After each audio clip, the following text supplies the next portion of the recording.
आए, पैसे से पर्ची कटवाए और दर्शन करे। उनकी दुकान बड़ी हो, उनका मकसद सिर्फ यही है कि हर आदमी को तंग करो, लाइनों में इतना प्रताड़ित करो कि वो पैसे की पर्ची कटाए। और फिर उसमें पैसों की भी 500 की पर्ची अलग, 1000 की अलग, 5000 की अलग, उस हिसाब से दर्शन कराते हैं। ये दुकानदारियों का क्या मतलब है? ये मंदिर हमारी आस्था है बालाजी में, हमें बहुत अच्छा लगता है, लेकिन वहां पे ये दुकानदारी बंद हो। हम मंदिरों के खिलाफ नहीं है, धर्म के खिलाफ नहीं है, कोई भी धर्म, वो हिंदू, मुस्लिम, सिख, ईसाई, सब हर धर्म की अपने लोगों की अपनी आस्था है। हम किसी भी मंदिर मस्जिद के खिलाफ, गुरुद्वारे के खिलाफ नहीं है। हमारा मकसद सिर्फ ये है, जिन मंदिरों का नाम से ये प्राइवेट दुकानदारी चल रही है, ये दुकानदारी बंद होनी चाहिए। सरकार इनको अपने कब्जे में ले, इनसे स्कूल, हॉस्पिटल चलाए, इस तरह के पोजीशन आनी चाहिए। जो संस्थाएं अच्छा काम करती हैं, मैं तो हिसार वासियों से भी निवेदन करूंगा, हमारे हिसार में बहुत सी संस्थाएं हैं, कोई स्कूल चला रही है, कोई हॉस्पिटल चला रही है, कोई कोरोना काल में मदद करती थी, उनमें जाओ ना। भगवान तो कण-कण में है, उसके लिए हमें ज्यादा दूर जाने की जरूरत कहाँ है? भगवान तो आपकी आस्था में है, लेकिन उन लोगों ने उस आस्था के नाम का फायदा उठा के जो दुकानें चला रखी हैं और जो गुंडागर्दी करी है, जो इस परिवार के साथ मारपीट की है, फिर 2 दिन से इस परिवार को टॉर्चर किया जा रहा है। जब आज मैंने इससे बात की तो ये दबा सा बोल रहा था। मैंने कहा भाई किस लिए? बोला जी मेरे को तो इसी तरीके से धमकियां आ रही हैं, कोई मेरे बच्चे की बंदूक के साथ फोटो डाल के भेज दी किसी ने।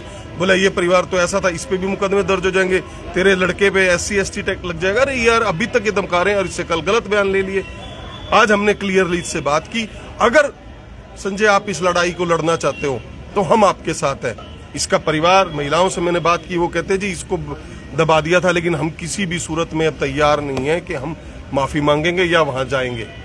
हम इस लड़ाई को आखिर तक लड़ेंगे और हम शहर के प्रबुद्ध लोगों की एक छोटी सी मीटिंग आज करेंगे, उनसे बात करेंगे। अगर शहर साथ देगा तो इसको और बड़ी मीटिंग करके, और आप सोशल मीडिया के लोगों ने जो 3 दिन से इसका साथ दे रखा है, ये मुद्दा पूरे देश में जा चुका है। शायद सरकारें सुने और हमें इस तरह की दुकानों से पेंडा छूट जाए इस चीज से, और ये संस्थाएं सरकार के अंडर ही आ जाएं तो बहुत अच्छी होगा। सिर्फ हमारी लड़ाई सिर्फ इस दुकानदारी को बंद करने से है, गुंडागर्दी को बंद कराने से है। भगवान की आस्था, भगवान में हर इंसान की आस्था है, अपने धर्म के हिसाब से वो उसे रखनी भी चाहिए। नाम बताओ। राजेंद्र चुटानी, प्रधान, न्यू राजगुरु बिश्नोई मंदिर मार्केट। हाँ जी सर। नमस्कार जी, अब इस समय हमारे साथ संजय अरोड़ा जी हैं। संजय अरोड़ा जी, आपका परिवार दर्शन करने के लिए गया था, तो क्या मामला था? कौन कौन गए थे परिवार में, पहले बताइए, पूरी विस्तार से हमें बताएं भी क्या क्या मामला था। 10 मेंबर गए थे जी परिवार के, जिसमें से 4 हम बड़े थे जी, 4 हमारी लड़कियां थी, 4 हमारी लड़कियां थी जी, 2 हमारे बेटे थे साथ में। हम 10 मेंबर गए थे जी। ठीक है। जैसे ही हम मंदिर में एंट्री करते हैं जी, मंदिर में एंट्री करते जैसे हमारा नंबर आता है, हम सिंपल लाइन में लगे हुए थे जी, VIP में नहीं लगे हुए थे। तो बच्चे के जो बेटे, अपना भतीजे के ससुर हैं, उन्होंने कोई स्टेंट का ऑपरेशन करवाना था जी। तो उन्होंने कहा था कि जब बालाजी जाए, मैं तब जा नहीं सकता, मेरी कंडीशन ऐसी है, मुझे ऑपरेशन कराना है, आप मेरे दर्शन कराना, उसके बाद ही ऑपरेशन कराऊंगा मैं। ठीक है जी। तो उस बच्चे ने वीडियो कॉल पे दर्शन कराने की उठाया, तो एक बाउंसर ने उसका फ़ोन नीचे गिर दिया जी। साथ में खड़ी माँ ने एतराज़ किया कि ये कौन सा तरीका है, आप मना कर दो कि जेब में डाले या लेके रख लो, आप उसका फ़ोन क्यों तोड़ रहे हो। पीछे से बाउंसर खड़ी थी, उसने बाल खींच के 3 थप्पड़ मारे, उस लड़के को तो बाहर कर ही दिया, उसकी माँ को भी इनको बाहर निकालो। वो रोने लगे तो उसका बच्चा बाहर से वापस अंदर आया। आगे ऐसे 3 बाउंसर घेर के ऐसे खड़े थे, तो वो जैसे वो अपने जगह बना के अंदर आया, अपनी मम्मी को लेने कि नहीं दर्शन करने, आप चलो बाहर। वो बाहर ले जाने के इतने में एक बाउंसर ने उसके मुंह पे थप्पड़ मार दिया जी। वहां से विवाद ज्यादा बढ़ गया। फिर ये सारे बाउंसर इकट्ठे होके पूरी फैमिली को कूटते कूटते जी उस गैलरी से बाहर लेकर गए हैं जी। एक एक बच्चे को अलग अलग कोने में ले जाके 5-5 बाउंसर लगे हैं जी, किसी को इस कोने में, किसी को इस कोने में, किसी को। अब ये वीडियो कटिंग कर करके आधी अधूरी दिखाते हैं भी यहाँ पे ये हुआ, यहाँ पे ये हुआ। वो ये नहीं दिखाते जब हमारी छोटी सी बच्ची लड्डू गोपाल हमारे नीचे, वो बच्ची लड्डू गोपाल के ऊपर बचाने के लिए, और उसके ऊपर 30-30 बंदे गिरे पड़े, और उसके साथ क्या हुआ आप ये नहीं दिखा रहे हैं। उस पुरता हमारे को वहां भी टॉर्चर करा गया आपने, 4 घंटे हमारे परिवार को बंधक बना के रखा। या तो आप यहाँ पे ये बोल के जाएं कि ये मंदिर में भीड़ के वजह से थोड़ी भगदड़ हुई है, इसमें मंदिर का कोई कुछ नहीं है, कोई बाउंसरों का नहीं है, तब हम आपको बाहर जाने देंगे। 4 घंटे तक हमारे पे ये प्रेशर बनाते रहे कि मीडिया के सामने बोलो। परिवार मेरा बोला हम मीडिया के सामने क्यों बोलने, हमारे को पहले मारा गया, पिटा गया, हमारी उसकी तो कोई कार्रवाई कर नहीं रहे आप। और आप हमारे को कह रहे कि हमारे को वीडियो बना के दे के जाओ। इन्होंने बिल्कुल इनकार कर दिया। फिर हमें थाने में ले जाया गया। थाने में ले जाके SHO साहब के रूम में सारों ने कुंडी लगा के बैठ गए जी। क्या सेटिंग करी क्या नहीं करी हमें नहीं पता इस चीज़ का। वहाँ SHO साहब हमारे को अंदर बढ़ने नहीं देते, बाहर निकलो दोनों को। फिर जब अंदर बुला के कहते हैं या तो आप ये काम करो, नहीं तो ये लड़की बाउंसर है SC समाज से, आपके बेटे के ऊपर SC एक्ट का मुकदमा दर्ज करके आपको अंदर कराया जाएगा, आपके बच्चे को धमकी दी उन्होंने। हाँ जी। अच्छा। ऐसे करके फिर मैं अपने मन को मार के, अपने बच्चों के बचाने के लिए अपनी अंदर आत्मा को मार के उस रोड पे खड़े होके मैंने वीडियो बनाई। इन्होंने तो मना ही कर दिया, हम नहीं आएंगे।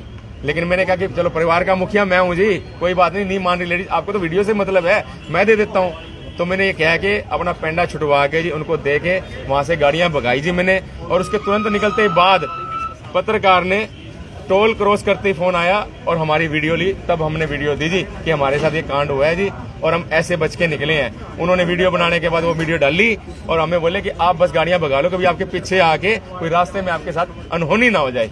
फिर जैसे ही मैं गाड़ी चला रहा हूँ, मेरे पास जिनका भी फोन आ रहा है न्यूज के लिए, मैं उनको आप बीते अपनी बता रहा हूँ चलती गाड़ी में जी। अभी जो समझौते की बात आ रही है, कन्हैया मित्तल का नाम भी आ रहा है। हाँ जी आ रहा है जी। कल मेरे पास पहले तो 2-3 बार एक ग्राउंड सा बनाया गया जी व्हाट्सएप पे, कोई फोटो डाल के कि आपके बच्चे को ऐसे फंसा देंगे, ऐसे फंसा देंगे, ये बहुत बड़े लोग हैं, आप इनके वो मत करो, आप ऐसी कोई बात मत बोलो, आप ऐसी कोई बात मत बोलो, आप अपना काम करने वाले बंदे हैं, आप अपना काम कीजिए, आप इस चीज से दूर रहिए। आप वहां भी देख कर आ चुके हो, ठीक है जी। 2-3 बार ऐसे सिस्टम करने के बाद फिर कन्हैया मित्तल जी का जब फोन आता है, वो कहते हैं कि आपके परिवार के साथ जो हुआ है उसके लिए हमें दुख है, कोई बात नहीं, मैं बीच में आके मेरी बात उनसे हो रही है, आपके परिवार के लिए जो भी हुआ है उसके लिए गलती मानी जाएगी, आपको सह परिवार को अपना दर्शन कराए जाएंगे, आज के बाद ये किसी के साथ नहीं होगा, ये बीच में पढ़ के मैं सारी चीज करवाऊंगा जी। लेकिन परिवार इस चीज को मानने के बिल्कुल खिलाफ है जी। वो कहते हैं हमारे को चाहे कुछ भी हो जाए, लेकिन हम इस चीज को, हमारे को पहले मारा पीटा गया, सारी चीज करेगी।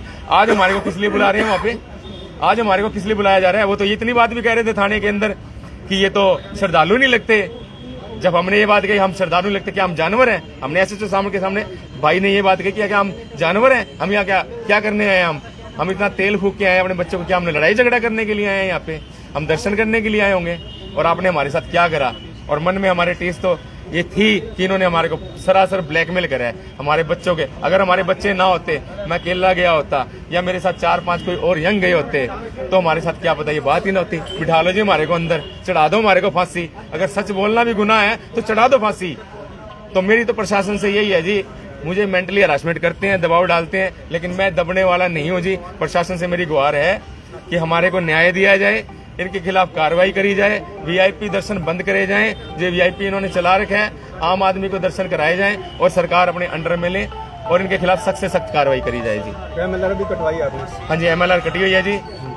यही सिविल हॉस्पिटल? हाँ जी सिविल हॉस्पिटल में जी। अच्छा, तो FIR दर्ज कराओगे, हिसार में दर्ज कराओगे या कैसे होगा वो? अब तो अभी तक कोई इनके बयान लेने आया, बयान लेने आएंगे जी, जैसे भी है बयान लेने, वो तो कानूनी प्रक्रिया है इनकी।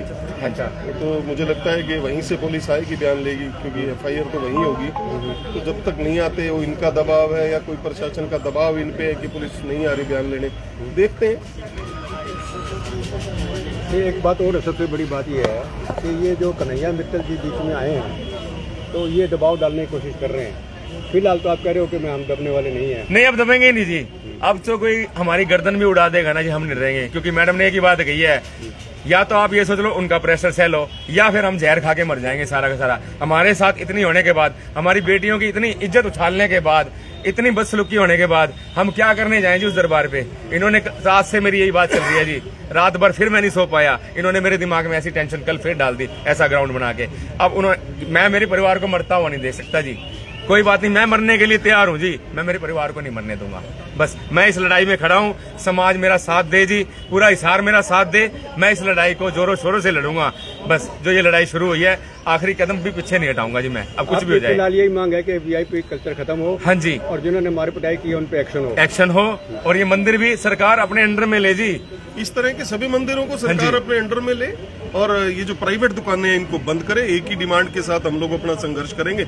आज सुबह जब 2 दिन का सोशल मीडिया पे हम देख ही रहे थे, मैंने संजय को फोन किया कि संजय क्या हुआ कल, भी परसों तू कह रहा था कि मैं कार्रवाई करूंगा, कल क्या हुआ? बोला जी मेरे को तो दबाव इतना ज्यादा डाल रखा है, मेरे को तो ये लगता है कि मेरे परिवार को कोई मार ही ना दे। लोगों के फोन आ रहे हैं, तरह तरह के मुकदमे दर्ज कर देंगे, प्रेशर में आके मैंने कल बोला, मैंने कहा आप क्या चाहता है? बोला जी मेरा परिवार मानने को तैयार नहीं है। बोला अगर मेरे शहर मेरी मदद करे तो मैं संघर्ष करने के लिए तैयार हूं। मैंने कहा शहर मदद क्यों नहीं करेगा? फिर मैं जब इसके पास आया, इसके परिवार से बात की, वो कहते हैं कि हम किसी भी सूरत में पीछे हटने वाले नहीं हैं।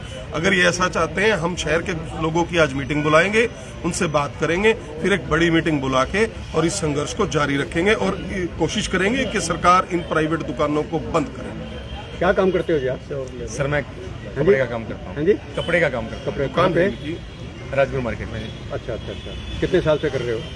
काफ़ी साल हो गए सर, 96 से हूँ। पहले भी साला सर जाते रहे होंगे आप? हाँ जी, जा ही रहे हैं जी। अच्छा, तो पहले भी पहले कभी ऐसे हुआ आपके साथ? नहीं, पहले कभी वीआईपी में भी चले जाते हैं जी।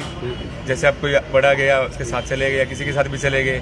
लेकिन पिछली बार एक टीस थी कि नहीं करने दर्शन, लोग लाइनों में खड़े होकर उनका साथ इतना बुरा हाल होता है, हम ये काम नहीं करेंगे। मन में टीस थी, इसलिए अपनी पूरी फैमिली को सिंपल लाइन में लगाया जा, लेकिन ये नहीं पता था उसका सिला हमारे को ये मिलेगा। पहले पैसे देके दर्शन करते थे? पैसे से भी होते हैं जी, किसी के साथ भी हो जाते हैं जी, सारी चीज़ हो जाती है जी। अच्छा अच्छा अच्छा, नमस्कार जी, क्या नाम है जी आपका? नमस्कार भाई साहब, मैं गौरव सैनी हिसार से, जेजेपी युवा की साथ। अच्छा अच्छा, ये आपकी कोई यारी दोस्ती है, क्या है मामला? बड़ा भाई है जी हमारा, और हमारा साथी है जी पुराना, हर सुख दुख में साथ खड़ा होता है और हम भी इसके हर सुख दुख में साथ खड़े हैं जी। आप आइए आइए, यहाँ बैठिए, आ जाओ आ जाओ आ जाओ।